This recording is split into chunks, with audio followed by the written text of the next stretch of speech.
Dios le bendiga, alumnos de Colegio Orión. Les saluda el profesor Percy Rojas. En esta ocasión vamos a hablar acerca de la biocenosis.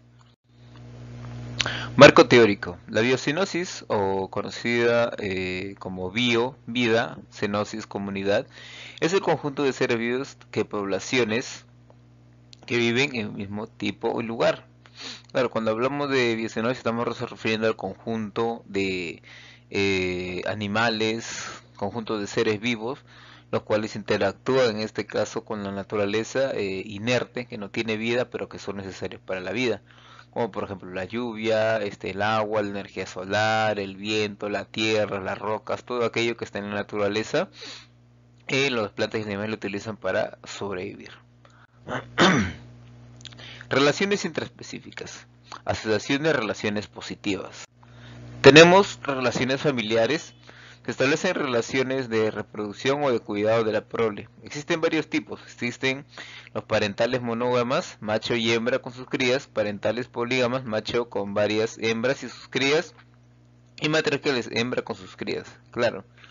En la naturaleza, dependiendo de la característica de cada tipo de especie, este tipo de relaciones surgen ya mediante la ¿cómo le podríamos llamar?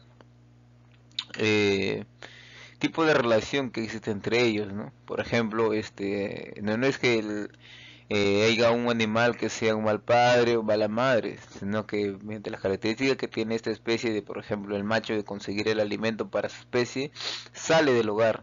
Y muchas veces cuando sale en busca de nuevos alimentos o nuevos lugares donde poder habitar, consigue otra hembra y se queda ahí en ese lugar, ¿no? Entonces, no es que tengan sentimientos o tengan un sentido de paternalismo inexistente, sino que son cosas que se dan en la naturaleza. Relaciones gregarias. Dice que es el grupo de conjunto de individuos que desarrollan actividades comunes y tienen comportamientos semejantes.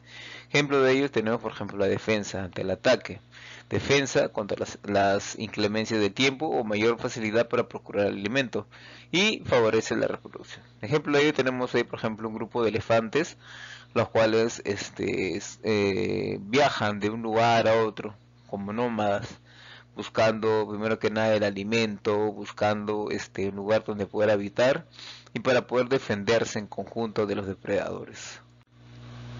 Relaciones estatales o sociedades. Claro, tenemos como ejemplo al grupo de las abejas, las cuales trabajan en conjunto, creando nidos, formando nuevas especies de su tipo, ¿no? Para la reproducción, y para ello entre ambas tienen una particularidad, que tienen una sola reina, la cual la reina provee de nuevos individuos, en este caso nuevas abejas, para toda la colmena. Relaciones coloniales.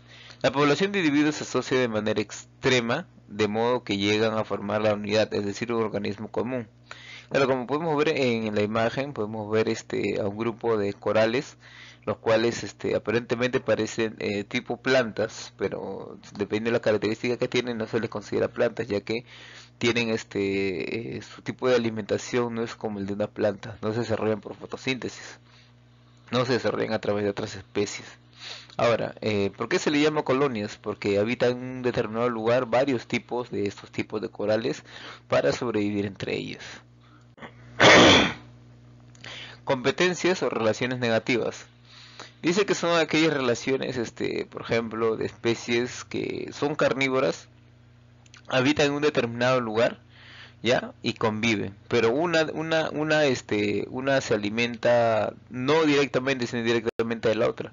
Como por ejemplo tenemos el león y la hiena. El león cuando caza y deja residuos, ¿no? De la especie que ha consumido, viene la hiena, que es una carroñera, viene y come los desperdicios de este león o de este depredador.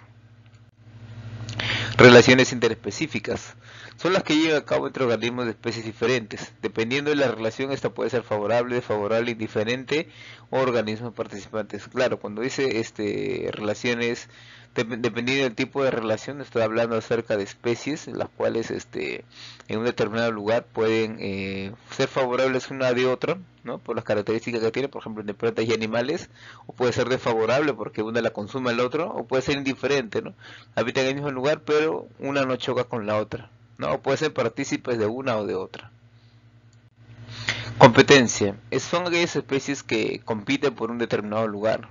Por ejemplo, entre especies de tipo mamíferos, ¿no? Aquella que ocupa el mayor lugar, se reproduzca más rápido, ¿no?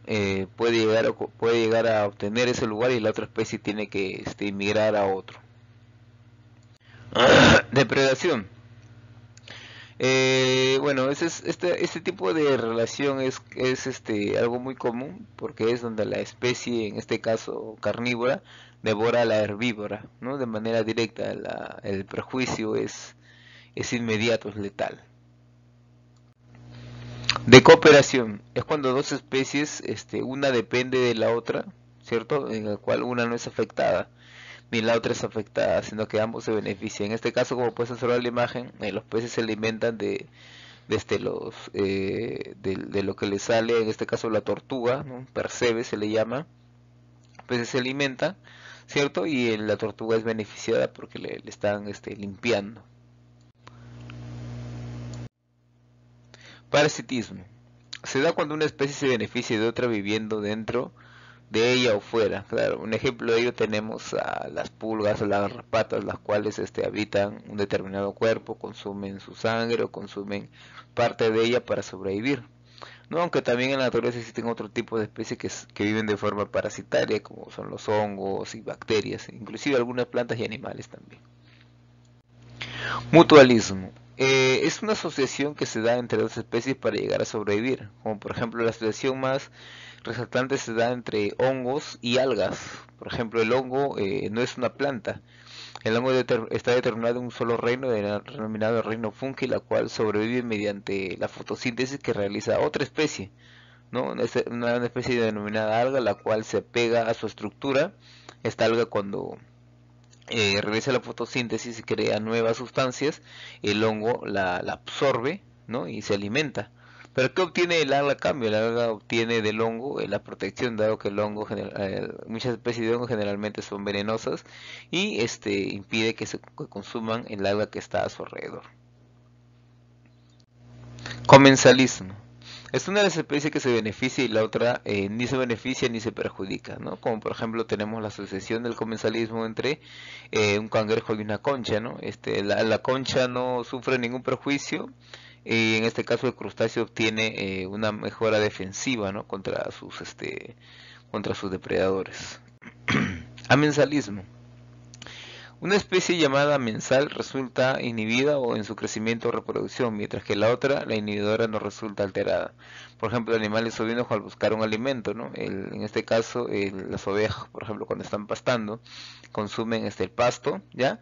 Pero a cambio, las ovejas en su paso dejan su depósito fecal, ¿no? Que se convierte en abono, ¿no? Y crea nuevas plantas, ¿no? Entonces, no hay un evento desfavorable entre uno y otro. Neutralismo. Ya, no hay beneficio ni perjuicio en este tipo de especies, ¿no? Porque, por ejemplo, tenemos como ejemplo a una lombriz de tierra, ¿no? Una lombriz y un insecto, entre ellos, ¿cómo se llama? No se depreda uno de otro, ¿no? Pueden vivir en un determinado espacio y no hay un perjuicio entre ellas, ¿no? Actividades. A ver, pregunta 1. Las relaciones entre individuos de igual especie se denominan intraespecíficas, mientras que las relaciones que se ocurren entre individuos de diferentes especies se denominan interespecíficas. ¿Ya? Pregunta 2. Es la relación en que ambos individuos se benefician mutuamente. Estamos hablando del mutualismo. Pregunta 3. Escribe dos ejemplos de relaciones intraespecíficas positivas. Bueno, tenemos a rebaño de ovejas, bandada de aves, etcétera. Pregunta 4. Escribe dos ejemplos de relaciones interespecíficas negativas. Tenemos el lobo y el conejo porque uno lo consume al otro, la garrapata y el gato porque consume uno y el otro. Practicando en clase, a ver, la primera pregunta tenemos, de acuerdo con la lectura, se puede afirmar que A. Existen tres tipos de relaciones. B. Relaciones interespecíficas se dan en individuos de igual especie. O C. La relación intraespecífica se da en individuos de la misma especie. Claro, podemos ver que por concepto esa es la alternativa correcta. Pregunta 2. ¿Es una relación interespecífica positiva? Estamos hablando del mutualismo. Siguiente pregunta dice, escribe dos ejemplos de cada relación interespecífica, positiva y negativa. A ver, tenemos el mutualismo. En el mutualismo tenemos, por ejemplo, la araña y el sapo, el lagarto y el escorpión. En competencia por territorio pueden ser de bacterias, de algas, incluso de hongos. En relaciones gregarias tenemos a los que se desplazan por manadas, o por grupos del mismo tipo, como elefantes, lobos, etc. Tenemos al parasitismo, en lo cual puede ser la pulga y un perro, la garrapata en cuadrúpedos, etc. Muy bien, alumnos, hemos llegado a la parte final de este tema. Por favor, queda para tarea desarrollar la sección del libro, tarea para la casa. Dios los bendiga a todos, nos vemos en esta otra oportunidad.